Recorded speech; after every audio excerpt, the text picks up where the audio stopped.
પદ્ધર પાસે આવેલ બીકેટી કંપનીના ગેટ પાસેથી બાઇક ચોરી થઈ।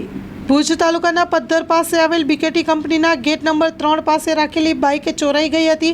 ફરિયાદી અટલનગરમાં રહેતા નિહાલ ગોપાલભાઈ વાણિયા નામના યુવાને પોતાની ડિસ્કવર બાઇક જેના રજિસ્ટ્રેશન નંબર છે GJ12BL 9808ની કુલ કિંમત ₹10,000 વાળી બાઇક પાર્ક કરીને રાખી હતી, જેની રાતના સમયે ચોરી થઈ હતી।